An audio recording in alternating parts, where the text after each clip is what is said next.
अब शुरू होने जा रहा है देश का सबसे बड़ा मुकदमा, आपकी अदालत, रजत शर्मा के साथ।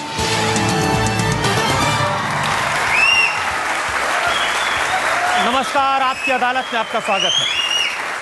आपकी अदालत में आज पेश करेंगे एक ऐसी नेता को जिनका संबंध राम मंदिर के आंदोलन से रहा और जिनका संबंध गंगा की सफाई से है।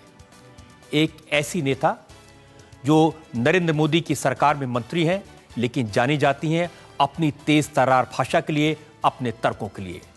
Please welcome Bharatiya Janata party के नेता, केंद्र सरकार में मंत्री उमा भारती।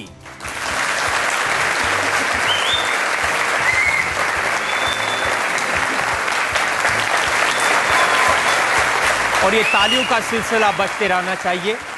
आपकी अदालत में आज उमा भारती के इस विशेष प्रोग्राम के लिए हमने जज के तौर पर आमंत्रित किया है जाने माने पत्रकार प्रदीप सिंह को। प्रदीप सिंह,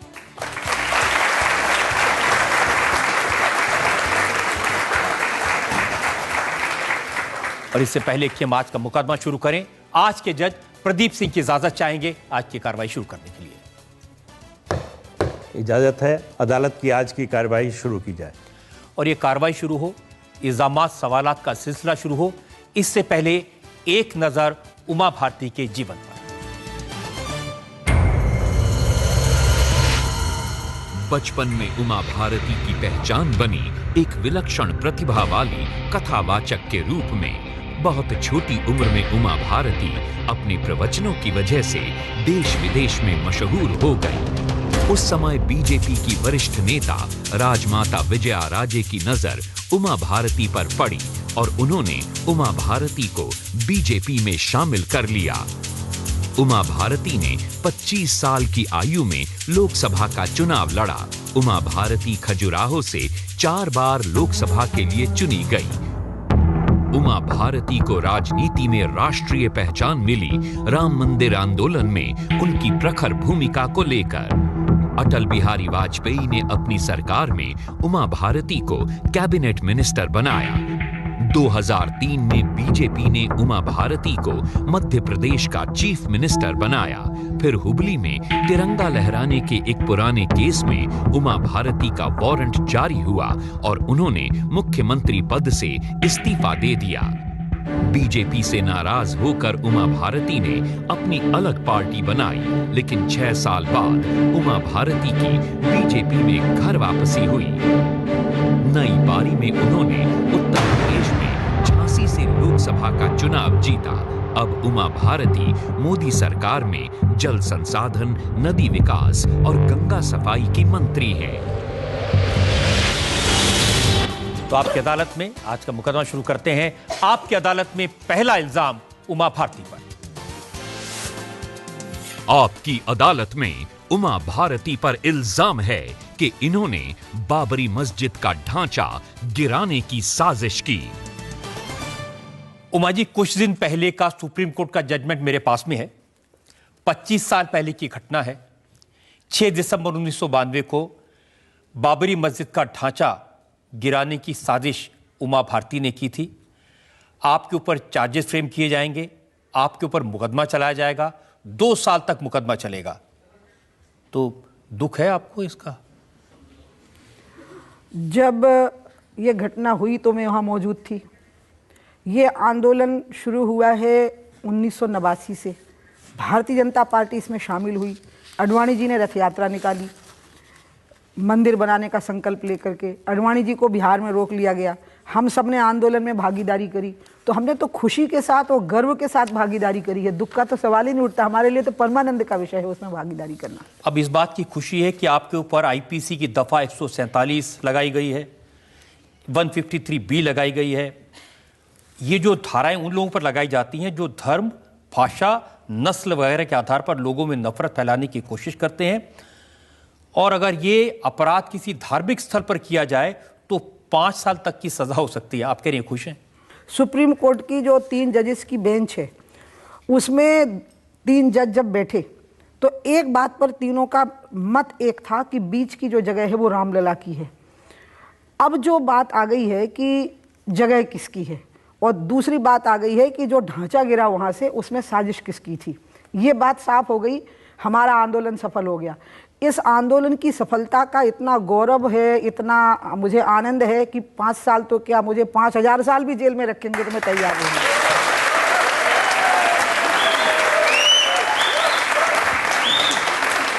तो आप सीबीआई की इस बात से सहमत हैं? क्योंकि सीबीआई ने सुप्रीम कोर्ट से कहा कि हमारे पास इस बात के गवाह हैं, इस बात के सबूत हैं कि उमा भारती ने, एल.के. आडवाणी ने, मुरली मनोहर जोशी ने एक रात पहले एक मीटिंग की थी जिसमें एक साजिश रची गई थी कि कल ये ढांचा गिरा दिया जाएगा। मेरा एक पक्ष साफ है, रामलला जी, हमने आपको कहा था कि हम आपका काम करेंगे, हमने कर दिया। और जनता के सामने हमारा पक्ष साफ है कि मंदिर के अलावा वहां और कुछ बन ही नहीं सकता, हमने वो स्थिति ला दी। उमा जी, मेरे पास में 4 अक्टूबर 1993 की ये जो चार्जशीट फाइल की थी उसकी कॉपी है। इसमें लिखा है कि उमा भारती ने 6 दिसंबर 1992 को अयोध्या में राम जन्मभूमि पर नारे लगाए, कहा एक धक्का और दो, बाबरी मस्जिद तोड़ दो। आपने कार सेवकों से इस विवादित ढांचे को गिराने के लिए कहा। आपने कहा मस्जिद गिराओ, मंदिर बनाओ, बाबर की औलादों को पाकिस्तान भगाओ। हम तो कब से नारा लगा रहे थे, रामलला हम आएंगे, मंदिर वहीं बनाएंगे। हम जय श्री राम कब से बोल रहे हैं। हम राम का नाम जन्म से लेकर मरण तक राम का नाम लेते हैं। अयोध्या में राम का नाम नहीं लेंगे तो किसका नाम लेंगे। हम जय श्री राम नहीं बोलेंगे, जन्म से लेकर मरण तक राम हमारे साथ जुड़े हुए। आंदोलन खुल्लम खुल्ला हुआ है, लाखों लोगों ने उसमें भागीदारी की है। महात्मा गांधी के मुंह से भी मरते समय राम का ही नाम निकला है। कोई गिर भी जाए तो हरे राम राम निकलता है। मुझे राम का नाम लेने पर गर्व है, मुझे हिंदू होने पर गर्व है, मुझे हिंदुस्तान।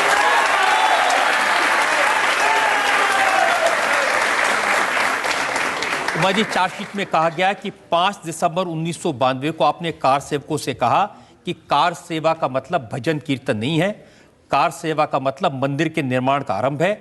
एक एक ईंट को प्रसाद के तौर पर घर लेकर जाओ।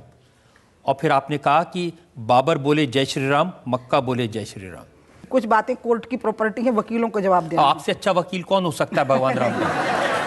मैं जनता की अदालत में, आपकी अदालत में वकालत कर सकती हूँ। कोर्ट में तो जिनको डिग्री मिली है वही लोग कर पाएंगे।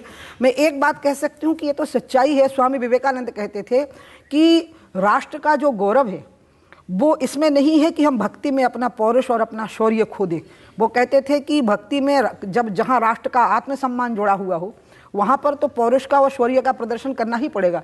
गर्व से कहो हम हिंदू हैं, ये बात सबसे पहले हमको विवेकानंद जी ने ही सिखाई। इसलिए हम तो गर्व के साथ राम का नाम लेंगे, हम तो इसमें गौरव दिखाएंगे ही अपना। और ये सही है कि भजन करने का मतलब खाली माला जपना नहीं है, कई बार भाला भी उठाना पड़ता है इसके लिए। उस दिन तो सीबीआई का कहना है, आपने कहा राम नाम सत्य है, बाबरी मस्जिद ध्वस्त है।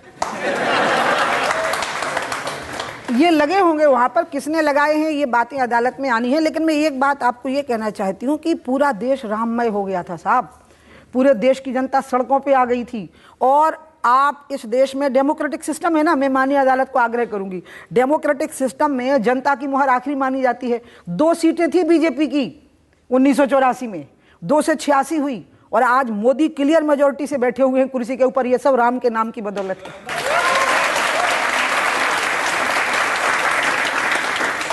तो इसका मतलब ये लगाएं कि आपने तो साजिश की थी बाबरी का ढांचा गिराने की।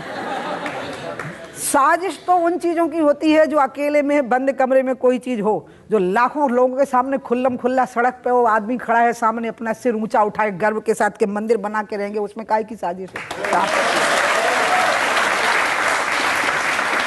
ये जो 4 अक्टूबर 1993 की चार्जशीट है, इसमें सीबीआई ने जिक्र किया है कि सिलचर में 30 मार्च 1993 को उमा भारती ने कहा था बाबरी मस्जिद का डिमोलिशन एक प्री कंसीव्ड प्लान था, पहले से तैयारी थी।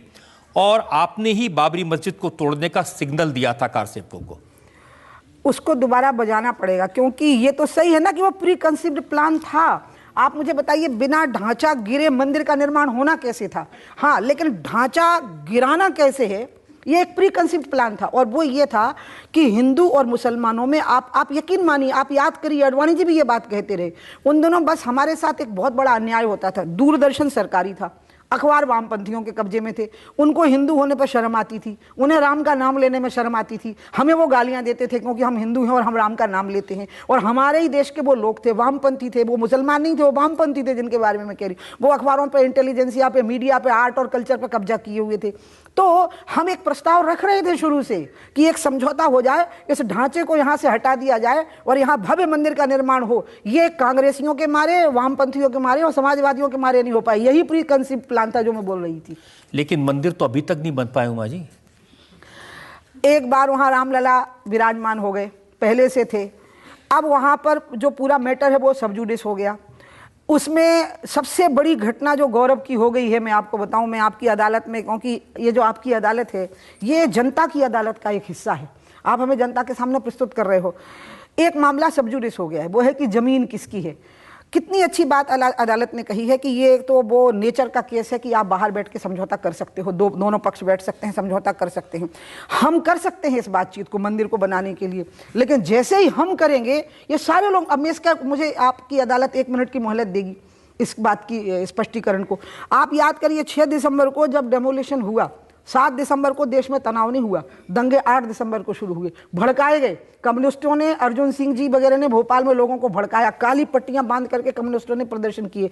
जब 2010 को जब माननीय सुप्रीम कोर्ट की 3 जजेस की बेंच ने ये कहा कि बीच का डोम रामलला है, तो रविशंकर प्रसाद सामने आया प्रेस के सामने, वो उस समय हमारे वकील थे, आज वो मिनिस्टर हैं। उनने प्रेस के सामने उस विषय का प्रस्तुतिकरण क्या किया, वो आनंद से विभोर थे, लेकिन उन्होंने कहा कि उत्तेजना और तनाव नहीं, देशवासी इसको सम्मान के साथ स्वीकार करें। विषय ऐसा प्रस्तुत किया कि ना मुसलमान चिंता में पड़े और ना हिंदू ने कोई उत्सव मनाया, खुशी भर मनाई। ये विषय का प्रस्तुतिकरण है। इसलिए अगर हम पहल कर देंगे अभी बातचीत की, तो नीतीश कुमार को, ममता बनर्जी को, सोनिया गांधी को पूरा माहौल खराब कर देना है, मुलायम सिंह को, लालू यादव को। ये इसी के लिए बैठे हैं कि आग कब लगा दें, हम आग कब लगा दें, इसलिए हम नहीं। इसलिए मेरा कहना यह है, मेरा जनता की अदालत से और आप लोगों से भी मेरी रिक्वेस्ट ये है, उस फैसले के बाद हिंदू और मुसलमान में तनाव हो सकता था, नहीं हुआ। इसका मतलब 6 दिसंबर के बाद 8 दिसंबर को दंगे हुए, वो करवाए गए कांग्रेसियों के द्वारा, वामपंथियों। अब मेरा ये कहना है कि अब पहले ही वही शुरू करें, नहीं तो उन्हें माहौल खराब करना है। उमा जी, वो लोग तो ये कहते हैं कि मंदिर आपको कुछ बनाना नहीं है, आप कहते हैं मंदिर वहीं बनाएंगे लेकिन तारीख नहीं बताएंगे।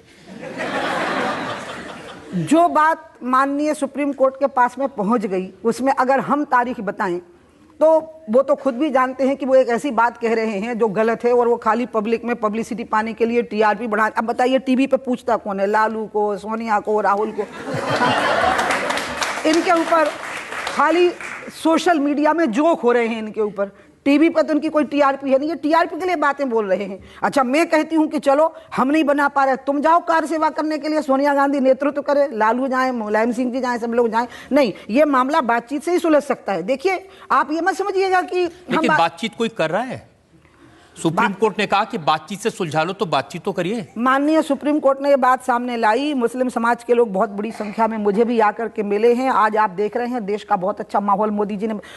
हमको एक बात समझ में आ गई है कि जिसके नाम से डराया जाता है ना, वही है जो सुरक्षा का आश्वासन देता है और समाज में फियरलेसनेस क्रिएट करता है।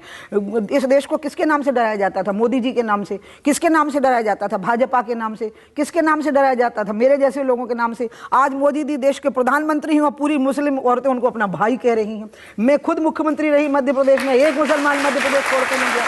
तो इसलिए हम बातचीत का माहौल बना सकते हैं, लेकिन ये बनाने नहीं देंगे, ये माहौल खराब कर देंगे। इसलिए मेरा हाथ जोड़ के आपकी अदालत से निवेदन है कि जो माहौल कराने वाले खलनायक हैं वही नायक बन जाएं, अगुवाई कर लें, हम उनके पीछे पीछे चलेंगे।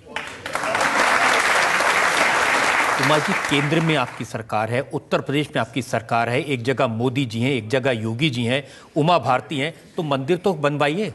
अब मामला डिस्प्यूट ऑफ लैंड का रह गया। आंदोलन इसके लिए था कि वहाँ पर राम पैदा हुए कि नहीं, वो जगह राम जन्मभूमि है कि नहीं, हमको सबूत मांगे जाते थे। हमें कहा जाता था, अब बताइए, उस समय कोई हॉस्पिटल तो था नहीं त्रेता युग में कि हम कोई रजिस्टर ला के दिखाएं कि हाँ राम जी पैदा हुए थे। हमारा इतना अपमान किया, इतनी बेइज्जती की, एचआरडी मिनिस्ट्री से फंड लिए गए और सफदर हाशमी के ग्रुप ने एक प्ले किया अयोध्या में कि सीता जी तो रामचंद्र जी की बहन थी। ये भी कहा कि अयोध्या तो अफगानिस्तान में थी। इस देश में हिंदुओं का इतना अपमान हुआ है, इतनी बेइज्जती हुई है, हिंदुओं की संख्या ज़्यादा रही लेकिन केंचुओं की तरह ट्रीट किया गया उनको, उनका कभी सम्मान नहीं रखा गया, उनके आत्मसम्मान का ध्यान नहीं रखा गया, नेताओं ने उनको जातियों में बांट करके रखा और उसका परिणाम ये निकला कि राम का नाम, रामायण, अयोध्या सबका मजाक बना। पहली बार हुआ है जब देश एक हो गया है मोदी जी के साथ में। इसलिए आज की जो स्थिति है उसमें डिस्प्यूट ऑफ लैंड रह गया ना अब कोर्ट में, तो डिस्प्यूट ऑफ लैंड तो बातचीत से भी सुलझ सकता है, माननीय कोर्ट अपना ऑर्डर भी दे सकता है। रामलला जहां पैदा हुए थे वो जगह राम जन्मभूमि है, ये मोहर कोर्ट की लग गई, जो वेटिकन सिटी पे नहीं है, जो मक्का मदीना पे नहीं है, उस देश के कोर्ट की मोहर वो अयोध्या पे लग गई है कि ये रामलला की जगह है। जनता से लोग सवाल पूछना चाहते हैं। जी, मेरा नाम पूर्णिमा कोठारी है। मैं अयोध्या में जो 1990 में कार सेवा हुई थी उसमें 2 नवंबर को जो गोलियां चलवाई गई थी मुलायम सरकार के द्वारा, उसी गोली कांड में मेरे दोनों भाई शहीद हुए थे और मैं उनकी छोटी बहन हूँ। मैं आज एक बात कहना चाहती हूँ कि बहुत वर्षों से राम मंदिर का जो मुद्दा है ये चल रहा है और आप लोग ये भी जानते हैं कि 84 में एक दंगे हुए थे जिस पर अभी 2-3 साल पहले ही एक SIT बैठी है। 1990 की जो गोली कांड हुई थी, अभी उस समय के वर्तमान जो मुख्यमंत्री थे मुलायम सिंह जी, उन्होंने अपना वो अपराध स्वीकार किया है। मैं आज ये आपकी अदालत से पूछना चाहती हूँ कि उन पर कोई मुकदमा क्यों नहीं चलाया जा रहा है। हम आज भी 26 साल से हम न्याय की प्रतीक्षा में बैठे हैं और हमारे परिवार में माता पिता थे, मैं थी, माता पिता दोनों चले गए, मैं अभी हूँ और हम 26 साल से इस बात के इंतजार में हैं कि कब राम मंदिर बनेगा। अब उमा जी आपको दोनों बातों के जवाब देने हैं। पहली बात कि जिन लोगों ने गोली चलाई थी क्या उन पर मुकदमा चलेगा? मेरे को अभी ये इस पे मैं तुरंत जवाब नहीं दे पाऊंगी कि इसका लीगल एंगल क्या हो सकता है कि CBI का कोर्ट है, रायबरेली का कोर्ट है, माननीय सुप्रीम कोर्ट है, ये बात कहाँ जाएगी कि क्या एक ही पक्ष को अपराधी माना जाएगा जिनने बेकसूर लोगों पर गोलियां चला करके उनकी लाशें बिछा दी हो। एक लड़का 18 का, एक 20 का था, इसके भाई थे वो दोनों, और पूरी दुनिया को ये शहादत मालूम है। आज तक मुझे इस परिवार के चाचा का विलाप मेरे कानों में गूंजता है जब वो दोनों का संस्कार कर रहे थे अयोध्या में और चाचा इनके रो रहे थे बहुत। वो ऐसे लगता है जैसे कान में आज भी उनके रोने की आवाज़ आ रही है। तो इसलिए एक हिस्सा तो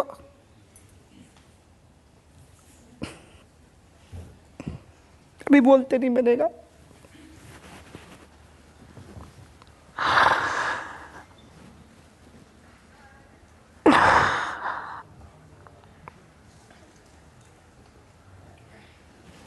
I'm so sorry.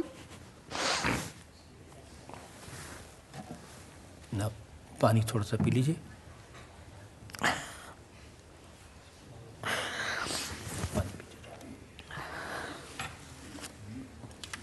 मैं समझ सकता हूँ आपकी भावनाएं। उस समय जिन लोगों को आप जानती थी, साथ काम करते थे, उन लोगों पर गोली चली। अब वो इतने बेकसूर थे, वो ना तो पुलिस से भिड़ रहे थे, वो खाली गली में भाग रहे थे, क्योंकि उसके 2 हिस्से थे। उस दिन कार सेवा को मैं लीड कर रही थी, मैं जिस जत्थे में थी उसमें 9000 लोग थे, ये लोग दूसरे जत्थे में पहुंच गए, वहाँ कोई लीडरशिप नहीं थी, तो इनकी समझ में नहीं आया तो एक गली में चले गए, तो वहाँ पर गोली मार दी और मुलायम सिंह जी ने कहा भी कि हाँ मेरे ऑर्डर पर गोली मारी है, तो ये तो सच है। अच्छा, गुजरात के भी मामले में रजत जी, मैं आपकी अदालत में ये बात कहूँ, हमेशा ये गिनते हैं कि वहाँ 1000 मुस्लिम तबके के लोग मारे गए, ये कोई नहीं कहता है कि वहाँ 1500 हिंदू भी मरा है, जिसमें 1000 लोग दंगों में मरे थे और 500 लोग पुलिस की गोली से मरे थे। लाशें गिननी पड़ेंगी तो फिर बिना नस्ल का भेदभाव किए बिना गिननी पड़ेंगी ना, लेकिन सांप्रदायिक तनाव पैदा करने के लिए बातें होती हैं, जो आज पूर्णिमा की बातों में भी ये बात साफ हो गई है कि उसके भाइयों की भी हत्या करने वाले लोग आज तक अपराधी नहीं माने गए, और जो खुलेआम कहे कि हमने गोली चलाई। आपने मुझसे कहा कि मैंने सिलचर में कहा कि एक प्री कंसीव्ड प्लान था तो मैं दोषी हो गई। एक आदमी खुलेआम कह रहा है कि हाँ मैंने गोलियां चलाई थी क्योंकि उसको एक तबके का वोट लेना था, ये बात कह करके उसको आज तक अपराधी नहीं माना। देश में 2 तरह के न्याय नहीं चलेंगे, एक ही समान न्याय होना, आज के एग्जिस्टिंग लोग को भी कम से कम एक समान होना। तो क्या आप प्रधानमंत्री से, उत्तर प्रदेश के मुख्यमंत्री योगी आदित्यनाथ से कहेंगी कि इस मामले की जांच की जाए, जो दोषी हैं उन पर केस चलाया जाए? अब एकदम एक ऐसी नई बात आ गई है आपकी अदालत में और अचानक उद्भूत हुई है, पूर्णिमा यहाँ मौजूद है, तो इस बात को मैं पूर्णिमा को ही कहूँगी कि वो जाएं और वहाँ पर योगी आदित्यनाथ जी के पास में जाकर के बात करें कि एक पूरी साइड क्यों छोड़ दी गई है, कि जो बेकसूर लोग मारे गए वहां पर गोली से, जो पुलिस से बिल्कुल भिड़ंत नहीं कर रहे थे, खड़े थे चुपचाप, ये वो अपराधी क्यों छोड़ दिए गए? सिर्फ इस खुशी में क्योंकि हमने मान लिया कि हमें सेकुलर रहना है, और तो सेकुलर रहना है तो हमें सबके लिए एक समान होना ना, फिर हमें लाशों में भी सेकुलर रहना है क्या? ये हिंदू की लाश है, इसको इग्नोर कर दो, ऐसे सेकुलरिज्म इस देश में चलेगा? ये तो पाखंड है सेकुलरिज्म के नाम पर। ये कहाँ से सेकुलरिज्म हो गया फिर? ये तो शूडो सेकुलरिज्म है। उमा जी, इन पूर्णिमा जी का दुख, आपका दुख सब समझ सकते हैं, जनता समझ सकती है। मुझे तो अंदाज ही नहीं था ना कि मुझे रोना आ जाएगा। I am so sorry. नहीं, इसमें सॉरी की बात नहीं है, तो आप मन की भावनाएं सामने आ गई और लोगों के सामने, जनता के सामने दुख है, हम इस बात को समझ सकते हैं। मैं एक ब्रेक के लिए रुक जाता हूं, थोड़ा हमें वक्त मिल जाएगा आपको संयत होने का, फिर मुकदमा जारी रहेगा। आपकी अदालत में इल्जामात और सवालात का दौर, एक ब्रेक के बाद। पूर्णिमा जी ने यह भी पूछा था, दूसरा सवाल, कि मंदिर कब बनेगा? मैं तो, अगर आप मुझसे पूछें तो मैं तो कहूंगी आज शाम को भव्य राम मंदिर का निर्माण हो जाए, आज हो जाए शाम को। मैं तो ये चाहूंगी, मैं तो आज मुझे कहें कि राम मंदिर बनना है, आप अयोध्या चलिए। मैंने तिरंगे के लिए कुर्सी छोड़ी थी, मैं राम मंदिर के लिए अपना शीश तश्तरी में रख दूंगी कि आप मंदिर बनाएं। Welcome back. आपकी अदालत में आज हमारी मेहमान है उमा भारती। आपकी अदालत में मुकदमा आगे बढ़ाते हैं। अगला इल्जाम उमा भारती पर। आपकी अदालत में उमा भारती पर आरोप है कि इन्होंने राजनीति के लिए राम मंदिर का इस्तेमाल किया। उमा जी, आज के अखबारों में, कल के अखबारों में 2 दिन से एक ही चर्चा हो रही है कि जो राम मंदिर का फैसला सुप्रीम कोर्ट ने किया है, इससे राजनीति में उमा भारती का फायदा होगा, इससे राजनीति में बीजेपी का फायदा होगा, लेकिन इस आंदोलन को चलाने वाले सबसे बड़े लालकृष्ण आडवाणी जी का बड़ा नुकसान हो गया। जब आडवाणी जी रथ यात्रा लेकर निकले थे तो वो ये सारी बातों को सोच के ही निकले होंगे। आडवाणी जी बहुत बड़े जिगर वाले आदमी हैं, और बीजेपी को उनने जनसंघ के समय से तब खड़ा किया जब दिल्ली के राजनीति में, चुनाव में, एक वार्ड का चुनाव जीत जाने पर भी अटल जी और आडवाणी जी मिठाई खाते थे और सब जगह हार जाते थे, एक वार्ड जीत जाते थे। इसलिए ये तो उस जमाने के लोग हैं, ये तो स्टील के बने हुए लोग हैं, ये विचलित होने वाले नहीं हैं, इनको कोई फर्क पड़ने वाला नहीं है। अब रही बात इसमें हमने राजनीति की या हमने इसमें कोई राजनीतिक लाभ उठाया, आज मैं आपकी अदालत में एक बात कहूँगी, अगर ये सच है कि बाबर आया और मीर बकी नाम का जो उसका सेनापति था वो अयोध्या से निकला, और उसने जब देखा कि ये हिंदुओं की आस्था का ये केंद्र है, ये राम जन्मभूमि है, उनके भगवान की जन्मभूमि है, तो उसको उसने तोड़ा और तोड़ करके एक ढांचा बना दिया जिसको उसने कहा कि मस्जिद है, और तभी से वो कंट्रोवर्शियल हो गया, क्योंकि अकबर ने वहाँ नमाज पढ़ने पर रोक लगाई, फिर वाजिद अली शाह ने भी उस पर नमाज पढ़ने पर रोक लगाई, विवाद पूरा अंग्रेजों ने खड़ा करवाया है। तो मुझे आज तक एक बात मेरे मन में रहती है जो मैं अदालत के सामने रखूंगी कि वो अयोध्या में तो बहुत ज़मीन पड़ी थी, भारत में उस समय आबादी कम थी, ज़मीन ज़्यादा थी, वो कहीं और भी बना सकते थे, वहीं क्यों बनाई? क्योंकि उनको हमारी बेइज्जती करनी थी, हमारा अपमान करना था। तो हमने एक्चुअली ये मंदिर मस्जिद का झगड़ा नहीं है, ये इसका झगड़ा है कि राष्ट्र का अपमान करने के लिए उन्होंने वो जगह बनाई, तो हमने तय किया कि राष्ट्र का सम्मान बहाल करने के लिए हम उसको हटाएंगे वहाँ से, इतनी सी बात थी। अब अगर आप कह दो कि हम उस पर राजनीति कर रहे हैं तो हम तो जरूर राष्ट्रवाद की राजनीति करेंगे, ठोक के करेंगे, खोल के करेंगे, कोई चीज़ नहीं छुपाएंगे। लेकिन उमा जी, अखबारों में ये लिखा जा रहा है कि लालकृष्ण आडवाणी जी राष्ट्रपति पद के उम्मीदवार थे, दावा करना चाहते थे, अब वो रास्ता बंद हो गया, अब वो किसी संवैधानिक पद पर नहीं रह सकेंगे। आप मुझे बताइए, आज मोदी जी इस देश के ही मसीहा नहीं हैं, पूरी दुनिया के मसीहा हो गए हैं, पूरी दुनिया उनका मान सम्मान रखती है। किसको लगेगा कि आडवाणी जी को संकट खड़ा करना है? किसको लगेगा कि जोशी जी को? जो ऐसी बातें फैला रहे हैं वो दिमागी तौर पर बीमार लोग हैं, उनका इलाज करवाना पड़ेगा। मैंने कल लालू को बोलते देखा, उनने, लालू जी ने कहा टीवी पर कि मोदी जी ने आडवाणी जी को राष्ट्रपति नहीं बनने देने के लिए किया। आप मुझे बताइए, मोदी जी के नाम पे पूरी दुनिया एक है, पूरा भारत एक है, इतना मजबूत और कद्दावर नेता भारत को कभी मिला नहीं। उनको क्या प्रॉब्लम होगी आडवाणी जी से? उनको क्या प्रॉब्लम होगी? ये तो विनय कटियार भी कह रहे हैं कि लालू जी कह रहे हैं, उनकी बात में कुछ सच लगता है। आप विनय जी को आप बुला लीजिए ना आपकी अदालत में, आप बुला लीजिए। लेकिन ये तो सच है कि 2011 में जिस समय बीजेपी की सरकार नहीं थी, कांग्रेस की सरकार थी, जो चार्जशीट फाइल की थी सीबीआई, आज भी उसी बात पर कायम है। सीबीआई के अपने इन्वेस्टिगेशन के तरीके होते होंगे। सीबीआई हमारे देश की एक बहुत ही प्रतिष्ठावान इन्वेस्टिगेशन एजेंसी है। मैं उनका मोरल कभी डाउन करूंगी नहीं, क्योंकि हमारे देश की पुलिस भी कई बार लोग मानते हैं पक्षपात करती है, भेदभाव करती है। अब सीबीआई एक एजेंसी बची है जिसके बारे में लोग विश्वास के साथ कहते हैं, गाँव में भी कोई केस हो ना, घटना हो जाए, दीदी सीबीआई को दे दो तब निष्पक्ष हो पाएगा, ऐसा लोग मानते हैं। मैं विश्वास करती हूँ कि सीबीआई असलम भूरे खां के द्वारा दिए गए, मतलब कहाँ मैं कई बार मतलब मैं माननीय कोर्ट का बहुत सम्मान करती हूँ, लेकिन असलम भूरे खां और मुरली मनोहर जोशी, असलम भूरे खां और अडवाणी, मेरा तो छोड़ दो। मैं तो एक सामान्य बीजेपी की कार्यकर्ता हूँ। अब सीबीआई ने असलम भूरे खां को सीरियसली ले लिया है और इन्वेस्टिगेशन में उनको सबूत मिल गए हैं, वो कोर्ट में रखेंगे, हमारे वकील खड़े होंगे। मैं तो जनता की अदालत में खड़ी हूँ। मैं तो मेरा एक ही कहना है कि राम मंदिर बनाना अगर बगावत है तो हम भी बागी हैं, हमें फांसी चढ़ा दो, हमें क्या दिक्कत है यार। लेकिन जो लोग राजनीति की बात करते हैं वो कहते हैं कि अडवाणी जी रिटायर नहीं होना चाहते। अडवाणी जी खुद कहते हैं कि रिटायरमेंट की बात सुनकर के मुझे दुख होता है। तो अब ऐसे फैसले आएंगे तो रिटायर ही होना पड़ेगा। आप बहुत गलत कर रहे हैं। यहाँ भी कई लोग उस उम्र से के आसपास के, उतने तो नहीं लेकिन हाँ बैठे होंगे। आदमी को क्यों रिटायर होना, आखिरी घड़ी तक काम, समाज के लिए काम करना, उसको उपयोगी रहना, जब तक कि वो अपनी आखिरी सांस ले उसको अपना कंट्रीब्यूशन करते ही रहना चाहिए। आदमी शिथिल होकर के पड़ा रहे और डिप्रेशन में रहे, टीवी देखे, खबरें पढ़े और काम ना करे, नहीं। अडवाणी जी भगवान करे 125 साल के हों, जुग जुग जिए, आनंद के साथ में रहे, लेकिन कोई षड्यंत्र नहीं है कि वो राष्ट्रपति ना बने, ऐसा कोई षड्यंत्र नहीं। और डॉक्टर जोशी वो वाइस प्रेसिडेंट बनना चाहते हैं। डॉक्टर जोशी जी के बारे में भी मैं यही बात कहूंगी, इतने पढ़े लिखे विद्वान व्यक्ति हैं वो। इन लोगों ने भारतीय जनता पार्टी को खड़ा किया है। उस जमाने में कोई हमारे को सुविधाएं नहीं थी, मोबाइल नहीं थे, मैं आपको बताऊं, गाड़ियों में एसी नहीं थे, तब इन लोगों ने बीजेपी खड़ी की है। हम तो आज जो कुछ इनकी बदौलत है, हम तो पके हुए आम का फल है, ये तो जड़ में रखे हुए लोग हैं। हम तो इनका वंदन करते हैं। इनके खिलाफ कोई मोदी जी क्यों साजिश करेंगे साहब? मोदी जी की पूरी दुनिया जय जयकार कर रही, शेर आदमी है, हुंकार भर रहा है, वो क्यों साजिश करेगा? उमा जी, केंद्र में आपकी शासन है, उत्तर प्रदेश में आपकी शासन है, और आप पूरे देश का भाजपा का एक पिलर कहलाते हैं। जैसे आडवाणी जी हुए, आप हुए, और आप लोगों पर ये फाइल अभी खुल रही है, जबकि राम मंदिर बनना चाहिए था, और राम मंदिर बन करके आप लोग को किस में कैसे उलझाया जा रहा है? उनकी जो वेदना है ये मुझे बहुत लोगों ने कही, लेकिन मैं आपको बताऊं कि हम बिल्कुल नहीं उलझने वाले हैं। सारी उलझनों को काट करके हुंकार भरते हुए आपको दिखाई देंगे। आप लोग कहते हैं कि आपको अडवाणी जी ने भेजा था, जाकर कहो कि इसको गिरा दे ढांचे को। नहीं, मेरे साथ में वहाँ की एडिशनल एसपी अंजू गुप्ता गई थी, और अडवाणी जी ने मेरे को कहा कि उमा, क्या तुम ऊपर जो बैठे हुए लोग हैं, ऊपर जो पहुंच गए लोग हैं, क्या तुम इनसे बात कर सकती हो? अब मुझे ये कहना नहीं चाहिए कि वहाँ बहुत नेता थे, लेकिन कोई हिम्मत नहीं कर रहा था, तो हिम्मत वाली मैं निकली।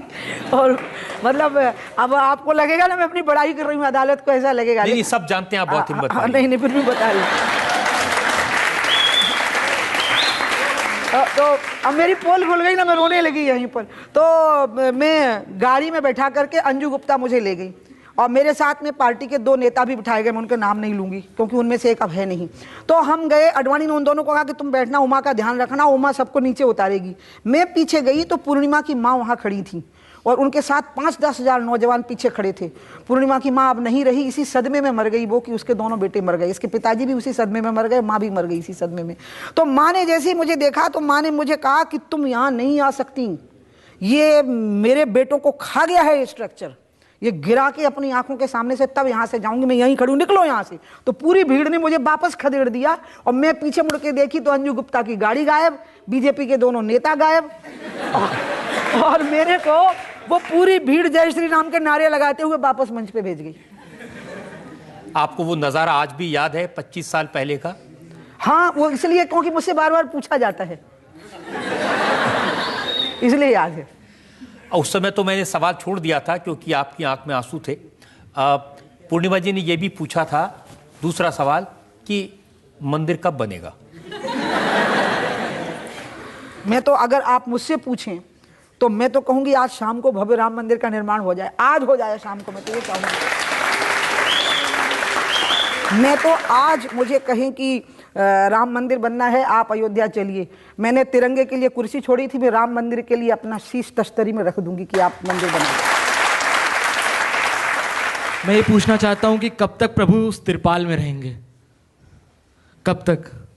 देश की जनता की ये जो भावना है, ये आपकी अदालत के माध्यम से माननीय सुप्रीम कोर्ट तक भी पहुंचेगी जरूर, क्योंकि इस मामले में ऑलरेडी डॉक्टर स्वामी कोर्ट में जा चुके हैं कि जल्दी फैसला सुना दीजिए। तो इसलिए मेरी इच्छा है कि ये सवाल आप दिखाएंगे और आपकी अदालत की क्रेडिबिलिटी इतनी ज़्यादा है कि माननीय जजेस भी देखते होंगे, वकील भी देखते होंगे, जो फैसले लेते हैं, जिरह करते हैं, वो भी लेते होंगे। मैं अपना बता सकती हूँ कि अगर मुझको पूछा जाएगा कि जो मैंने पहले भी कहा, आप यकीन मानिए, गऊ के लिए, गंगा के लिए, तिरंगा के लिए, राम के लिए मुझसे पूछा जाएगा कि तुम्हारी जान की कीमत पे हो जाएगा, तो मैं अभी तुरंत अभी दे दूंगी यहीं पर कि ले लो, लेकिन बना दो। मेरी तो इतनी ज़्यादा उत्सुकता है। अब रही बात जो आपने कही, जिसमें स्टेक होल्डर्स हैं, माननीय कोर्ट का डिसीजन है, किसी की याचिकाएं हैं, असलम भूरे खां ही जोशी जी और अडवाणी को जिस प्रकार से अपराधी साबित करवा दिया है।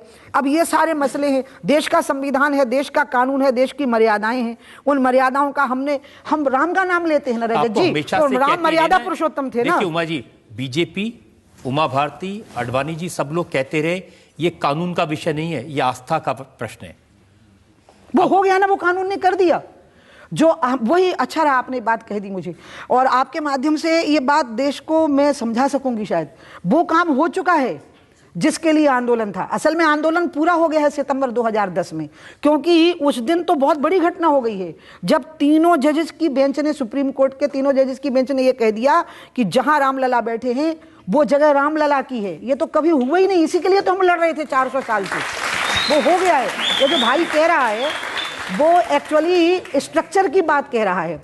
राम मंदिर वो था, इसमें शंका नहीं बची है। अब यह कि दोबारा राम मंदिर का स्ट्रक्चर कैसे खड़ा हो, तो उसकी फॉर्मेलिटीज हैं। हम माननीय सुप्रीम कोर्ट का जब आदेश मिल जाएगा वहां काम हो जाएगा या बातचीत से सुलझ जाएगा। असली काम तो हो गया ना कि वो राम मंदिर है, वो जहां रामलला बैठे, वो हमारा को हो गया, आंदोलन पूरा हो गया हमारा। आने वाले लोकसभा चुनाव से थोड़ा पहले होगा ताकि वोट मिल जाए। आप स्मरण करिए, बहुत अच्छा रहा आपने सवाल किया, मैं आपको बहुत धन्यवाद देती हूँ। इस विधानसभा चुनाव से पहले, उत्तर प्रदेश के विधानसभा के चुनाव के पहले, राहुल गांधी ने पूरे समय और अखिलेश यादव ने मजाक बनाया कि जे राम का नाम नहीं ले रहे। मीडिया वालों ने भी कहा कि जे और बातें कर रहे लेकिन राम का नाम नहीं ले रहे।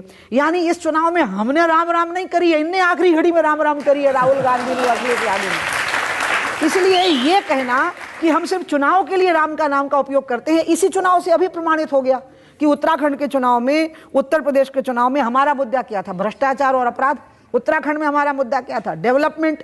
हमें राहुल और अखिलेश क्या पूछ रहे थे? बोलो राम के मंदिर का क्या हुआ? और अंत में जनता ने बता दिया कि वो अपराध और भ्रष्टाचार से मुक्ति चाहते हैं, राम मंदिर भी चाहते हैं और राम राज्य भी चाहते हैं। इसलिए उन्होंने हमें बहुमत दे दिया। आज योगी वहाँ बैठे हैं, राम राज्य जाएगा, लोग, ये लड़कियां अमन चैन से घूम सकेंगी वहाँ पर। ये बहुत बड़ी घटना है कि लड़कियां अमन चैन से घूमेंगी। ये हल्की फुल्की बात नहीं है जो योगी जी ने करी है। लड़की डरे, देश की 50% आबादी डर के मारे रजत जी घर में बैठी रहे, इससे ज्यादा डूब मरने वाली बात और क्या हो सकती है? वो खुल करके घूमे सड़कों पर, यही गर्व और शान की बात है जो मोदी जी और योगी जी प्रदान करें। आपने योगी आदित्यनाथ का जिक्र किया है, उनके राज के बारे में जनता के मन में बहुत सारी शंकाएं हैं, बहुत सारे सवाल हैं, इन पर आपसे सवाल पूछेंगे एक ब्रेक के बाद। मैंने तो ये कहा कि जैसे योगी जी के मुख्यमंत्री बनने की मुझे खबर लगी तो लगा कि वामपंथियों के गाल पे एक झापड़ा पड़ा है। मैंने तो ये बोला। देखिए, ये मेरे पास में ये अखबार की कॉपी है। ना, मैं कॉपियों के जवाब नहीं देने वाले।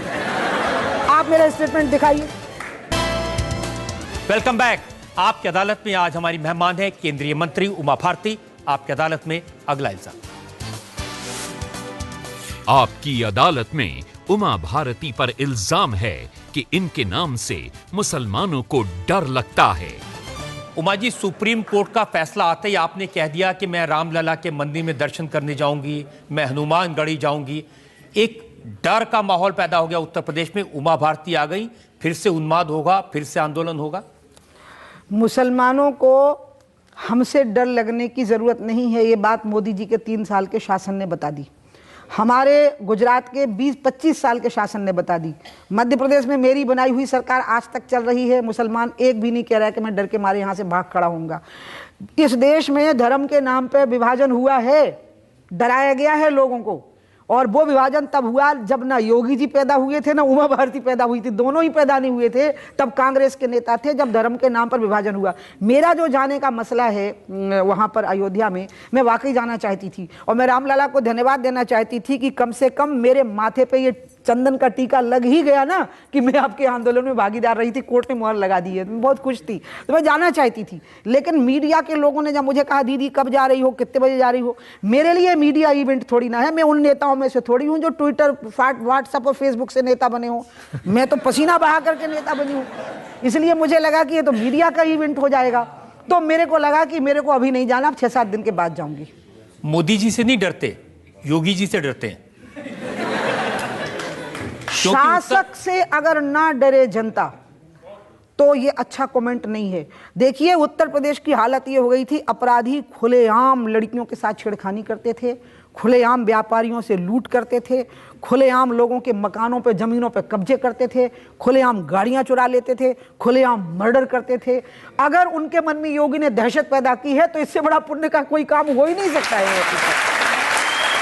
देखिए, अपराधियों में दहशत पैदा हो उससे कोई डर नहीं है। जिस दिन योगी जी मुख्यमंत्री बने थे, मैंने एक इंटरव्यू में आपका कमेंट पढ़ा, आपने कहा कि जैसे ही मुझे पता चला योगी आदित्यनाथ मुख्यमंत्री होंगे, मुझे लगा कि अब तो रामलला का मंदिर बन ही जाएगा। नहीं, आपको कुछ मिक्स हो गई है बात। रामलला का मंदिर बनवाने की जिम्मेवारी उत्तर प्रदेश की सरकार की बिल्कुल नहीं है, माननीय सुप्रीम कोर्ट के पास आ गई है जिम्मेवारी। उनको आउट ऑफ कोर्ट और इनसाइड द कोर्ट का सेटलमेंट है। नहीं, मैंने तो ये कहा कि जैसे योगी जी के मुख्यमंत्री बनने की मुझे खबर लगी तो लगा कि वामपंथियों के गाल पे एक झापड़ा पड़ा है, मैंने तो ये बोला। देखिए, ये मेरे पास में ये अखबार की कॉपी है। ना, मैं कॉपियों के जवाब नहीं देने वाली। आप मेरा स्टेटमेंट दिखाइए, वीडियो दिखाइए। आप मैं नहीं, रजत जी एक मौका दीजिए मुझे बात करने दीजिए। देखिए, योगी जी कान में कुंडल पहनते हैं, सिर मुड़वाते हैं, साधु हैं, इसलिए ये पूरा बनाया गया है। क्योंकि लोग ये मानते हैं कि नेताओं की एक डिजाइन तय है कि उनको कैसा होना, उनको कैसा दिखना। अब उसकी सक्षमता देखो ना, वो एक कुशल प्रशासक हैं। सन्यासी होना निजी जिंदगी है। कोई तय करता है हम शादी करेंगे, कोई तय करता है कि हम सन्यासी होंगे। मैंने तय किया शादी नहीं करूंगी, सन्यास लूंगी। लेकिन मैं एक अच्छी मुख्यमंत्री थी, योगी जी एक अच्छे मुख्यमंत्री हैं, इसलिए बहुत सारी चीजें पैदा हुई हैं। मेरा सेंटेंस नहीं है, क्योंकि मुझे योगी से मंदिर नहीं बनवाना, मुझे मंदिर बनवाना है। मैंने तय किया कि मुझे मंदिर बनाना है, मुझे योगी जी से नहीं बनवाना। वो राज्य चलाएं, राम राज्य लाएं। योगी जी उत्तर प्रदेश में राम राज्य लाएं और हम लोग मिलकर के माननीय कोर्ट के साथ मिलकर के राम मंदिर बनाएं। मैं ये चाहती हूँ।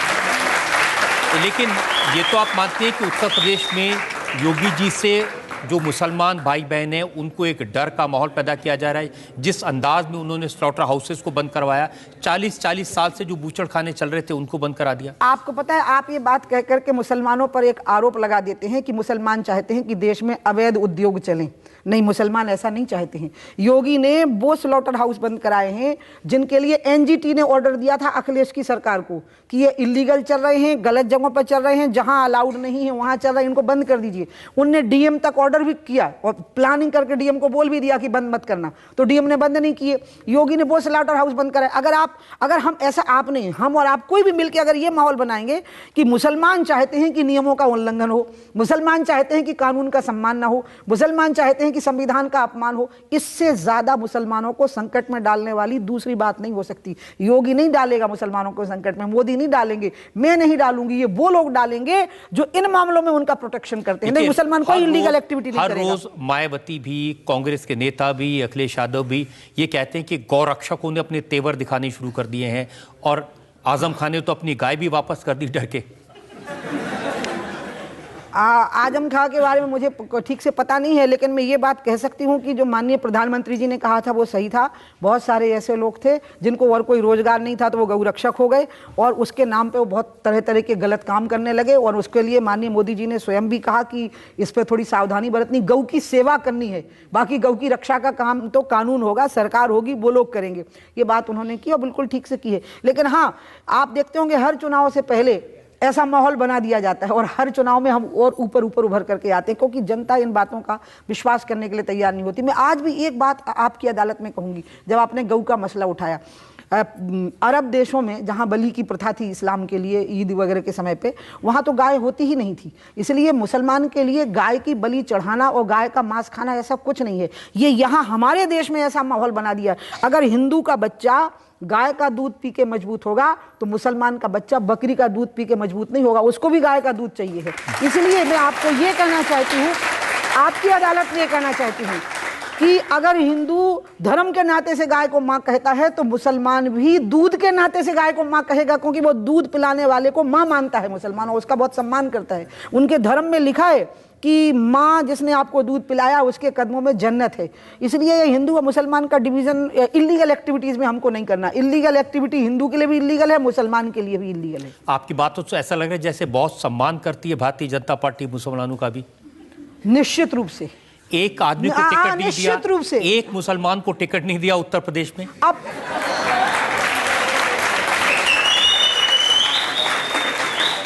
टिकट देना और सम्मान करना, इसमें अंतर है। जो लोग टिकट मांगते हैं कार्यकर्ता से, फिर उसके बारे में राय पूछते हैं, पार्टी में उसकी छवि क्या है, जनता के बीच में उसकी छवि क्या है। मेरी अपनी नज़र में हो सकता है हम आगे भी टिकट नहीं दें, क्योंकि हमारे लिए मुसलमान ऑर्नामेंटल पीस नहीं है, हमारे लिए मुसलमान डेकोरेट पीस नहीं है, हमारे लिए मुसलमान वोट नहीं है। हमारी नज़र में वो इंसान है। अगर लगेगा कि वो चुनाव जीत सकता है तो टिकट देंगे, हम खाली उसको दिखा करके वोट लेने के लिए टिकट नहीं देंगे। दूसरी बात जो आपने कही कि लगता है आप मुसलमानों का बहुत सम्मान करते हैं। आप जानते हैं मैं हिंदू हूँ।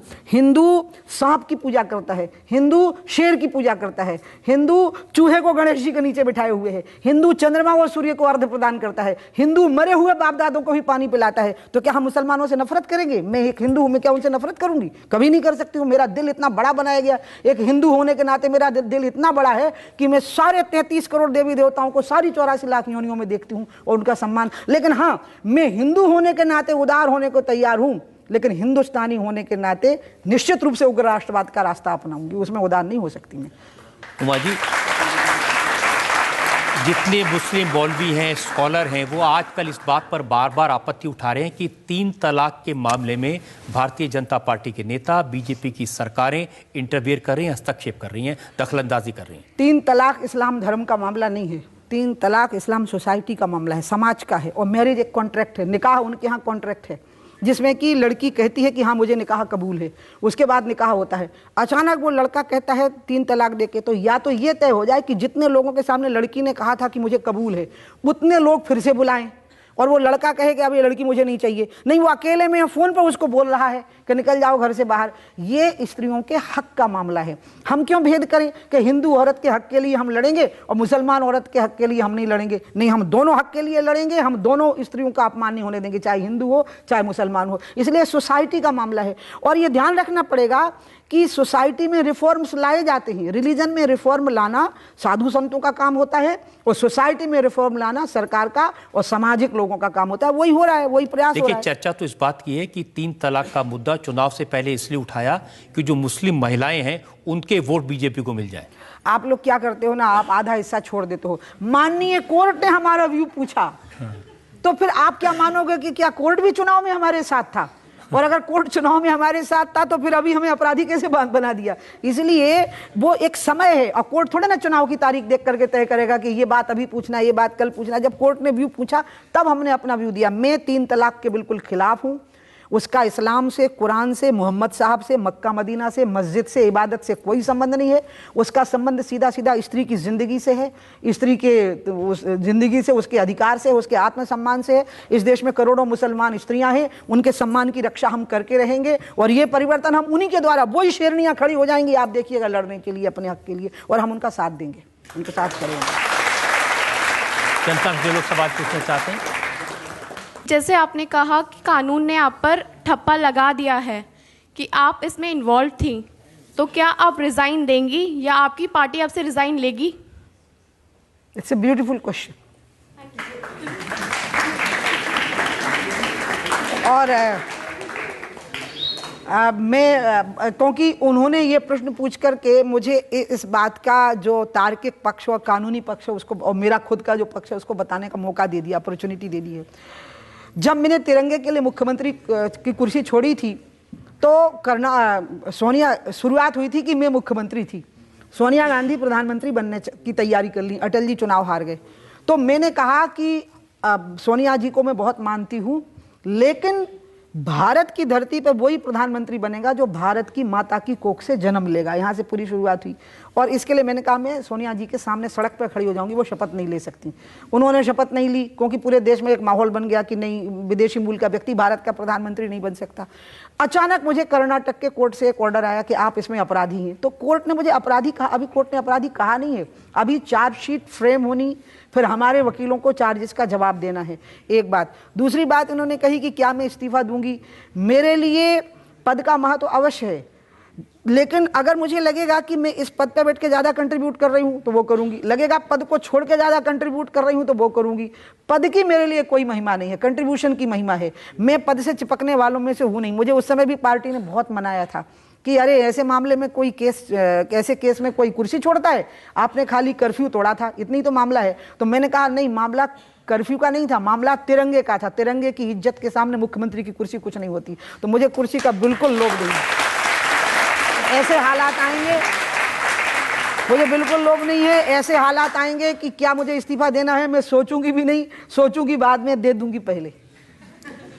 आप कह रहे हैं कि रामलला के लिए, राम मंदिर के लिए आपको इस्तीफा देना पड़े, केंद्र सरकार में मंत्री पद छोड़ना पड़े तो आपको कोई परेशानी? हाँ, हमको कहाँ होता है। हमको राम मंदिर बहुत बड़ी बात है। आप राम मंदिर को हल्की बात मत समझिए ना। राम के नाम से जुड़ा है राम मंदिर, अयोध्या से जुड़ा है राम मंदिर। अयोध्या तो शान है, सरकार तो आनी जानी माया है साहब। ये तो लाखों साल से चली आ रही हमारी संस्कृति है, हमारी देश की पहचान है। और उसके लिए अगर मान लो मुझे मुख्यमंत्री, मंत्री कोई भी, मैं तो इंद्र के आसन पे बैठी होंगी तो छोड़ दूंगी। ये कुर्सियां तो बहुत छोटी हैं, छोड़ दूंगी। मैं एक और ब्रेक तक रुकेंगे और ब्रेक के बाद आपकी अदालत में उमा भारती पर आज का मुकदमा जारी रहेगा। मैंने इसी आपकी अदालत में कहा है रजत जी, आप उस रिकॉर्डिंग को सेव करिएगा कि 2018 अक्टूबर में गंगा साफ करके दिखाऊंगी, नहीं तो गंगा में कूद जाऊंगी, मैंने कहा है। Welcome back. आपकी अदालत में आज हमारी मेहमान है भारत सरकार में केंद्रीय मंत्री उमा भारती। आपकी अदालत में अगला हिस्सा। आपकी अदालत में उमा भारती पर इल्जाम है कि इन्होंने गंगा की सफाई नहीं की। उमा जी, नरेंद्र मोदी ने आपको मंत्री बनाया था इसलिए क्योंकि गंगा उनके दिल में बसती है। वो बनारस में गए थे, उन्होंने कहा था कि गंगा ने मुझे बुलाया है। 20,000 करोड़ रुपए का अलॉटमेंट भी हुआ था, लेकिन 3 साल हो गए, गंगा तो वैसी मैली है। दुनिया की 3 नदियों पे जो काम हुआ है, एक ऑस्ट्रेलिया में मरी डार्लिंग नाम की रिवर पे हुआ, एक यूरोप की राइन नदी पे हुआ और एक लंदन की थेम्स पे हुआ है। इन तीनों जगहों पे जो काम हुआ है, वहाँ ना पैसे की कमी थी ना टेक्नोलॉजी की। हमारे यहाँ पे हमें टेक्नोलॉजी में भी कई बार इंटरनेशनल एक्सपर्ट्स की ओपिनियन लेनी पड़ती है और पैसे की भी दिक्कत होती है, लेकिन मोदी जी ने गंगा में पैसे की दिक्कत नहीं होने दी। राइन को ठीक होने में 60 साल लगे, थेम्स को ठीक होने में 70 साल लगे। अभी हमारा काम 3 साल पहले हुआ।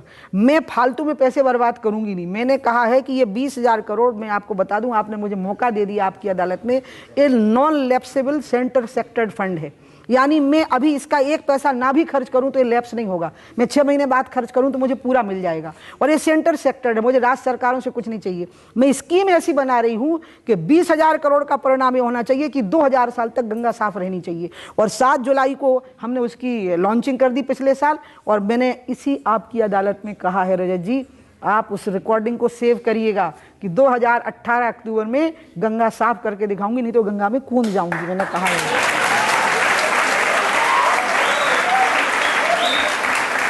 लेकिन राहुल गांधी तो उसका बहुत मजाक उड़ाते हैं। राहुल गांधी कहते हैं गुजरात से आए हुए नरेंद्र मोदी गंगा मां के सपूत कैसे बन गए। मुझे राहुल पे इतनी दया आती है, मैं आपको बताऊं,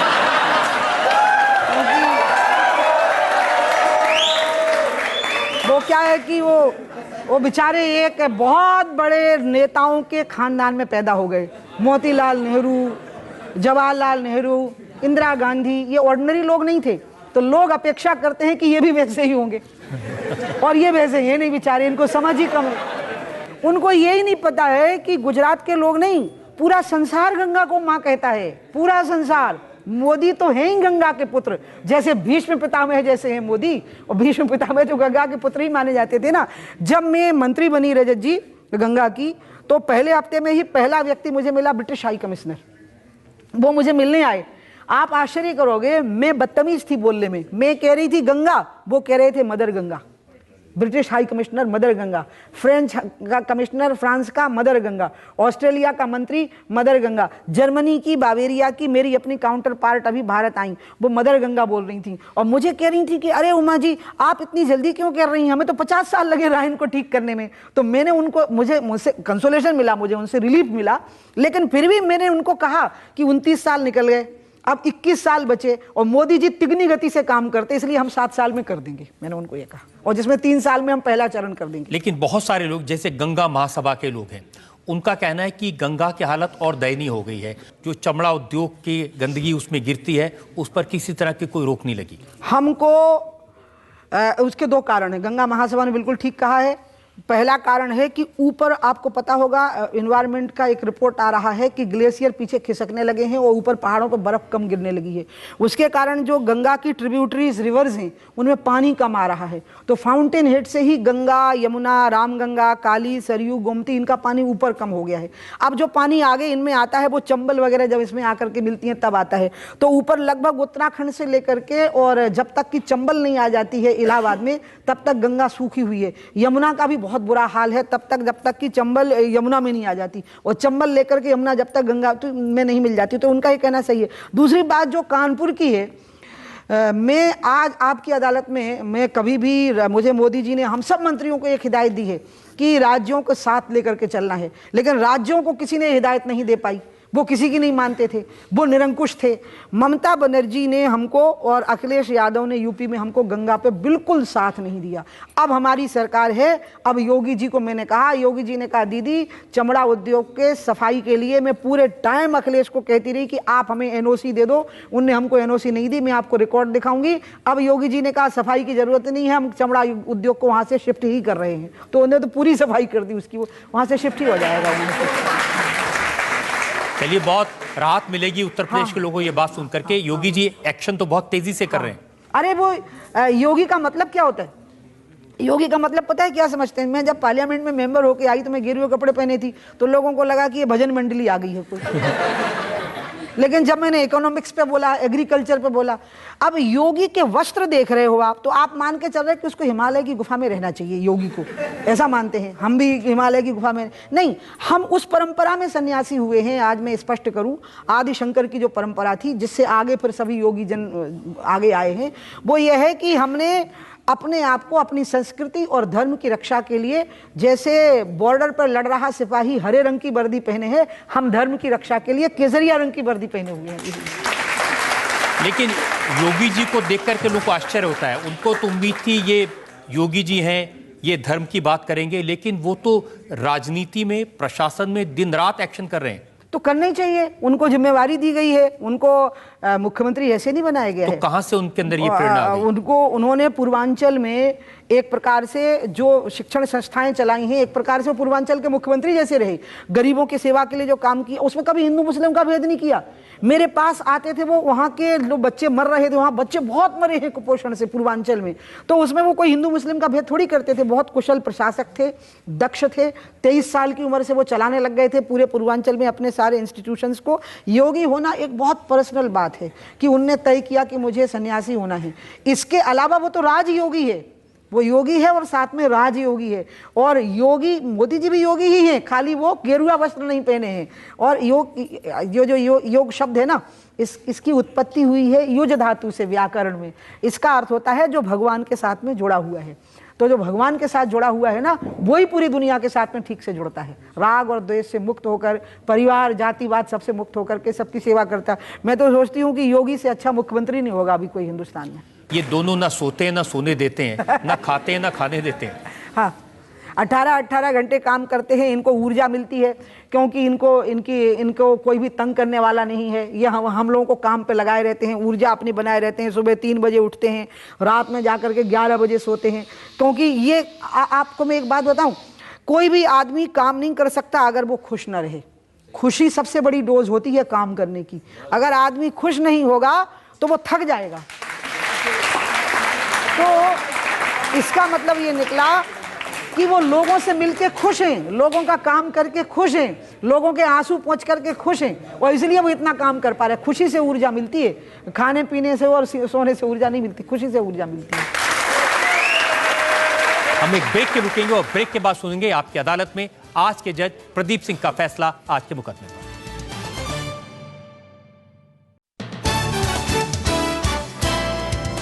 उमा जी, आपकी भावनाओं को हमने समझा, राम मंदिर पर आपकी भावनाएं, वहां जो लोग शहीद हुए उनको लेकर के आपकी भावनाएं, और ये बात सही है कि पहली बार आपकी आंख में आंसू देखे लोग तो आपको बिल्कुल लड़ने वाला, गुस्से वाला समझते हैं। मैं कभी भी पब्लिक में रोई नहीं हूँ।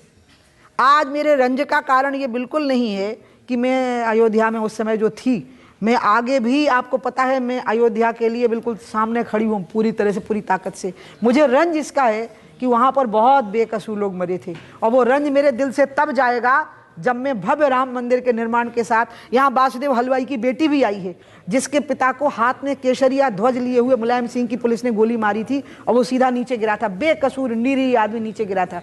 इसलिए मेरी आंख में जो आंसू आए हैं वो इस रंज में आए हैं कि वहाँ बेकसूर लोग मरे थे। और जब मैं सरयू के किनारे से जल ले जा करके रामलला का स्नान करवाऊंगी तो वो रंज पूरा होगा, उस रंज में आंखों में आंसू। अब वक्त है आपकी अदालत में आज के जज प्रदीप सिंह के फैसले का। उमा भारती बहुत प्रभावशाली वक्ता हैं। विचारधारा के प्रति उनकी जो प्रतिबद्धता है वो निसंदेह है। उनका मन निष्कलुष है। यही वजह है कि उनकी राजनीति के रास्ते में संकट का सबब बनता रहा है समय समय पर। राम मंदिर को लेकर लोगों की देश भर में भावना है, लेकिन राम मंदिर बनाने के जो वायदा है भारतीय जनता पार्टी का, उस पर लोगों को अब भरोसा नहीं रहा है। पिछले 25 सालों का जो घटनाक्रम है उससे लोगों को लगता है कि मंदिर के मुद्दे का भावनात्मक इस्तेमाल किया बीजेपी ने। वो 2 सीट से 282 पर पहुंची। तो ये लोग चाहते हैं कि राम मंदिर बने, लेकिन राम मंदिर बने वो एक सामाजिक समरसता की मिसाल बने, सामाजिक वैमनस्य का कारण न बने। ये सुनिश्चित करना आज की राज्य और केंद्र की सरकार और भारतीय जनता पार्टी की जिम्मेदारी है, जिसमें आंदोलन में शरीक होने के कारण उमा जी की भी ये जिम्मेदारी है। गंगा का जहाँ तक सवाल है, गंगा आस्था के अलावा पर्यावरण, आर्थिक विकास, सामुदायिक विकास से भी जुड़ा हुआ मुद्दा है। तो लोग ये चाहते हैं कि उमा भारती गंगा को अविरल और निर्मल करें, उसमें छलांग न लगाएं। ऐसी उनसे अपेक्षा नहीं की जाती। उनसे ये अपेक्षा है कि उन्होंने जो वायदा किया है, उनकी सरकार ने जो वायदा किया है, वो उसको पूरा करें। अदालत की कार्रवाई के दौरान उन पर जितने आरोप लगे उनका उन्होंने बड़ी बेबाकी से जवाब दिया है और हमेशा इस तरह से बोलती रही हैं। वो इस बात की परवाह नहीं करती कि उनके जवाब का असर उनकी राजनीति पर या किसी और पर क्या पड़ेगा। आज भी उन्होंने इसी तरह से जवाब दिए हैं। ये अदालत उनको सारे आरोपों से बरी करती है।